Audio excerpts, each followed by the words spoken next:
Alright guys, this is going to be my review of Star Wars Rebels, the Season 3 premiere. And, yeah, there will be some spoilers, so if you don't want to be spoiled, just hit the back button out, and I'll give you guys a couple seconds to back out now, or you can watch it later, then go watch this, come back and we'll do this. So I'll give you guys a couple seconds to back out, then come back.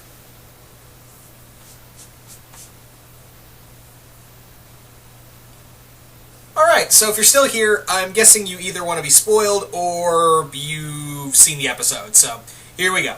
So the episode pretty much picks off, I think they said about a month or so ago after the events of the season. I'm not sure, but I think they said a month or at least a few months after the events of after Season 2. So Ezra is now leading the Ghost Crew while Kanan is off being, emo. I'll get to that in a moment. But yeah, the whole mission they have to go on is to rescue Hondo. Yay, more Hondo! Yay! I like Hondo, but I feel like I have this weird feeling his story is coming to an end. As much as I like the character, I have the strong feeling that his story is probably coming to an end. Sadly, that might be the. I just have this weird feeling. Don't ask me why. Anyway, so I also like Ezra's new look and new lightsaber. Always been a fan of the green saber. I don't know why. Green's my favorite color. So, green's my favorite. Yeah, so that's probably why I'm a little partial to green sabers.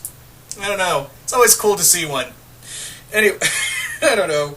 Anyway, so of course Ezra is also still has the Sith holocron, which I'm 50-50 on the theory that the holocron contains the memories and the logs of Darth Traya, the Sith Lord who trained Nihilus and also retrained Revan. Yeah, I'm pretty sure. I'm 50-50 because one hand, Dave Filoni always tries his best to get EU stuff into canon. Hell, that's why we have Thrawn. And also why we have Darth Bane canonized, technically. So, with that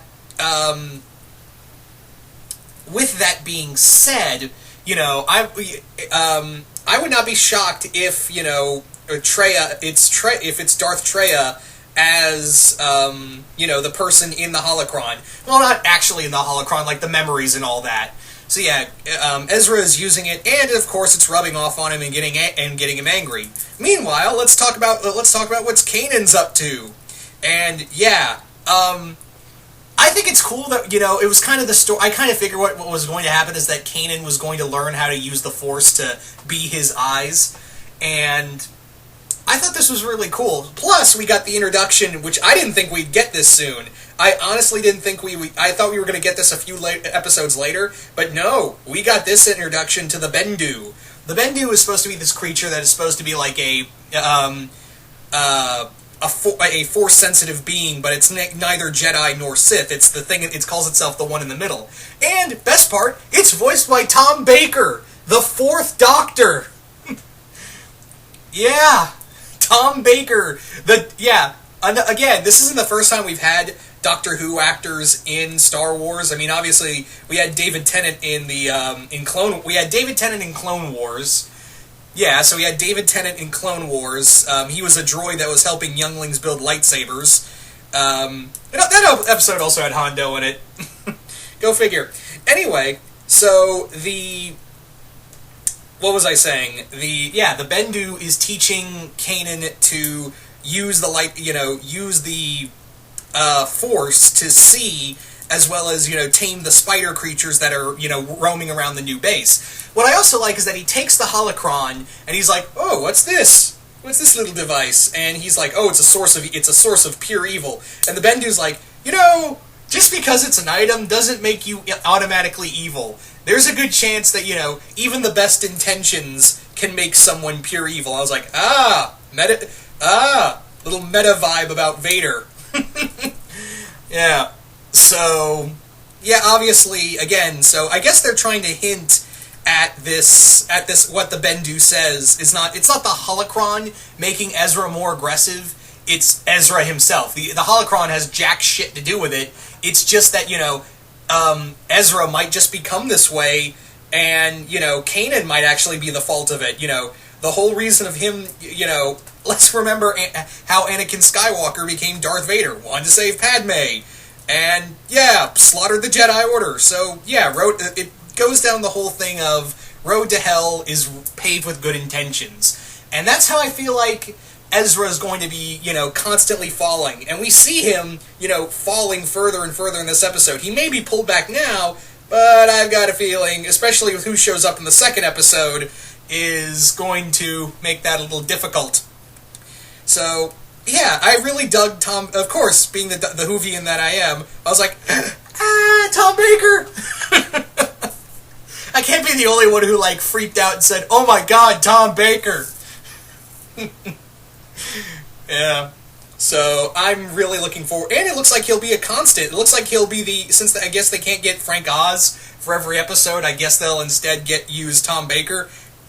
Okay, that's odd, but yeah, it looks like the Bendu might actually be the character that, will be the fill-in Yoda for Kanan and Ezra. Okay, I can live with that. More Tom Baker? Sure, okay, I'm fine. I'm at peace with this.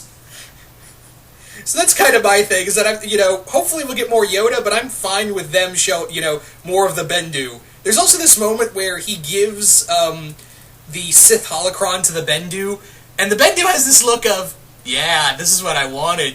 And I'm thinking to myself, Kanan, maybe you shouldn't have given that to a guy you just met about an hour ago. I'm just saying that you probably, I know he taught you how to see with the Force, but still, you shouldn't have been like, go ahead, keep this thing that has a lot of knowledge and knowledge of the dark arts of the Sith. Just go ahead and keep that. That probably won't be a problem. Bye.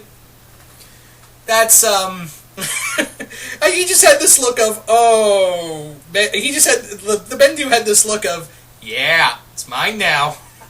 I don't know, maybe I was reading too into it. So, let's talk about the thing we all came here to see in the first place. Grand Admiral Thrawn. Unfortunately, he's only in here for a total lump sum of 2 minutes. That's the total time we see him. But, yeah, and hopefully we'll see more of Thrawn in the future. I'm hoping.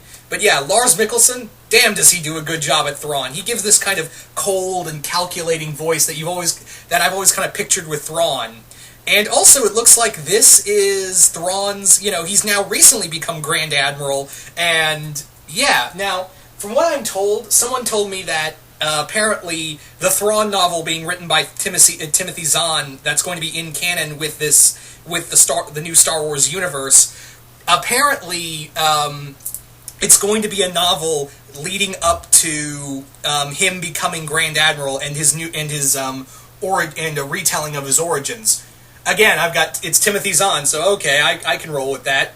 Anyway, so there's a moment in here also where Thrawn is talking about how he got his promotion and how he just pretty much carpet bombed a planet to get at a rebel cell. And his whole thing is that, look, the reason why the rebels are so weak, but they're growing in power, is because they're learning to unite. We can't let that happen.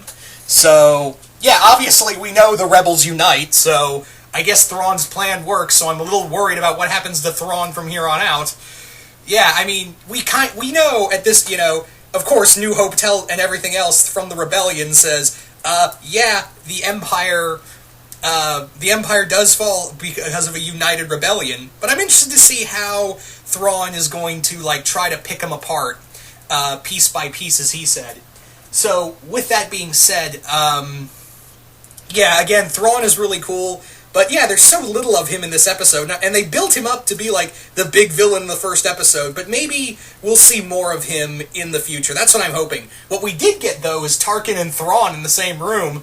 Yeah, that hasn't I don't even think that happened in the books. I could be wrong. Maybe I'm forgetting a scene. Yeah, there's so much Star Wars previous EU that I sometimes tend to forget, go figure. But yeah, there was a brief moment where we had Tarkin and Thrawn in the same room, and I was like,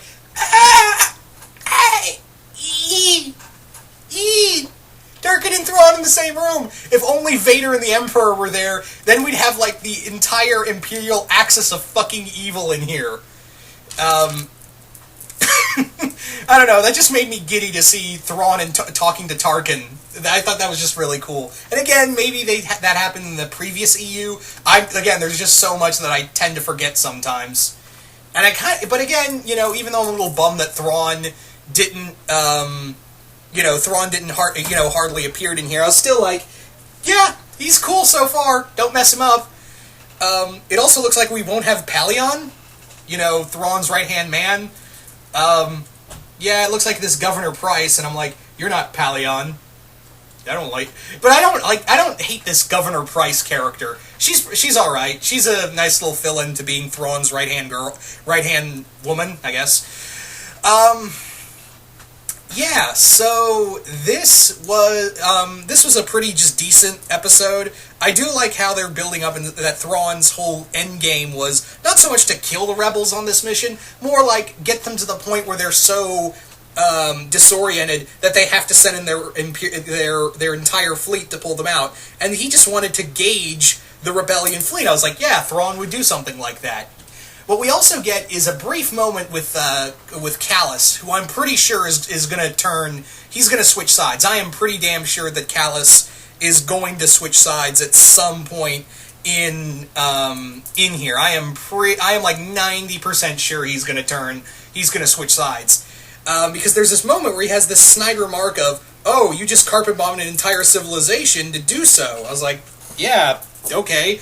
And again, I'm pretty sure that there was a message in the trailer where a voice says that there's an Imperial group that wants to defect, and I'm pretty sure that was Kallus's voice. So again, I'm pretty sure Kallus is going to switch sides or try to be an informant for the rebellion. I don't know if that'll get him killed or not, probably, but let's just wait and see. But yeah, I thought this was a pretty decent intro. I still think Season 2's intro was a bit better. That's just me personally, is that I really dug the I really dug the Season 2 intro and finale. Again, we haven't seen the Season 3 finale yet, so maybe that will be a mind blower. But so far, the Season 2 finale was probably my best of the 3 seasons so far. And not just because of Darth Vader, I just feel like the storytelling in that episode was very well handled. Not to say this one was bad, it just felt like an extended episode, really. It didn't feel, incredibly epic. It didn't have a feeling of, oh yeah, this is how we're gonna get a show going, and a dun-dun-dun kind of storytelling.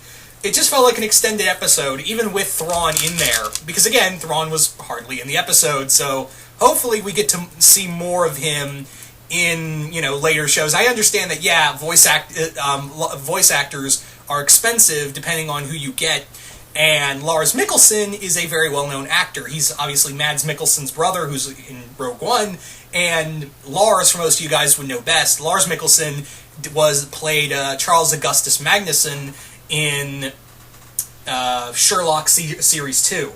So, yeah, I'd imagine, we probably won't get a lot. It's the same thing with, like, James Earl Jones as Vader, that kind of thing. Why we didn't get a lot of Vader, except for one episode, the premiere and season finale of Season 2. So, and we also had that brief moment in Season 1 with him talking to the Inquisitor. So, anyway. Yeah, also, we're getting Darth Maul, second episode right out the gate. Second episode right out the gate. Darth Maul, boom, right in front of you. I thought they'd build that up, but nope. It's like they're throwing everything at you to be like, watch us, please love us. Yeah. So all in all, it's a pretty decent intro. And yeah, look at what we have of Thrawn so far. Again, so far what we have of Grand Admiral Thrawn is really good. Hopefully they won't ruin that, knock on wood. Anyway, so you guys tell me, what did you guys think of the Star Wars Rebels Season 3 premiere? Did you guys like it? Did you guys hate it? Just comment below, let me know, and once again, hope you all enjoyed this, and I will see you guys later.